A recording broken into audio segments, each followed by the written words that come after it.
പിറന്നാൾ ദിവസം അല്ലെങ്കിൽ വിശേഷമുള്ള എന്തെങ്കിലും ദിവസങ്ങൾ അടുക്കുമ്പോഴോ മരണം സംഭവിക്കുമ്പോൾ അത് അവർക്ക് മാത്രമോ അവരുടെ കുടുംബത്തിന് മാത്രമോ അല്ല, അവരുടെ സന്തോഷ ദിവസം ആഘോഷിക്കാനിടുന്ന എല്ലാവരെയും ആ വാർത്ത തകർക്കാറുണ്ട്. അക്കൂട്ടത്തിൽ തന്നെ ഇപ്പോൾ ഏറ്റവും ഒടുവിൽ പുറത്തു വരുന്നത് തിരുവനന്തപുരത്ത് നിന്ന് കേട്ട വാഹനാപകട വാർത്ത തന്നെയാണ് എന്ന് പറയാം. തിരുവല്ലത്താണ് ഈ അപകടം സംഭവിച്ചത്. ബൈക്കിൽ കാറടിച്ച് സുഹൃത്തുക്കളായ IT ഉദ്യോഗസ്ഥർ മരിച്ചത് പിറന്നാൾ ദിനത്തിൽ ഭക്ഷണം കഴിക്കാൻ പോകുന്നതിനിടെ.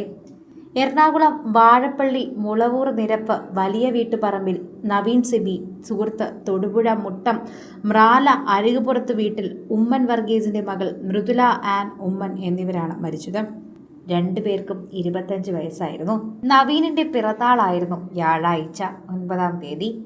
ബൈപ്പാസ് തിരുവല്ലം ടോയ് പ്ലാസയ്ക്ക് സമീപം വ്യാഴം വൈകിട്ട് 3:30-യോടെയാണ് അപകടം ഉണ്ടായത്. മൃദുലയും നവീനും കോളേജ് പഠനകാലം മുതൽ തന്നെ സുഹൃത്തുക്കളായിരുന്നു. ഇരുവരും ഒരുമിച്ച് ഉച്ചഭക്ഷണം കഴിക്കാനായി കോളത്തേക്ക് പോകുന്നതിനിടയിലാണ് അപകടം നടന്നത്. മൃദുല സംഭവ സ്ഥലത്തും നവീൻ ആശുപത്രിയിലെത്തിച്ച ശേഷവുമാണ് മരിച്ചതെന്ന് തിരുവല്ല പോലീസ് തന്നെ പറയുന്നുണ്ട്. കോളേജ് കാലഘട്ടം മുതൽ തന്നെ തുടങ്ങിയ സൗഹൃദം അവർ ജോലി കിട്ടിയപ്പോഴും ഇണപിരിയാത്ത സുഹൃത്തുക്കളായി തന്നെ തുടർന്നുപോയി.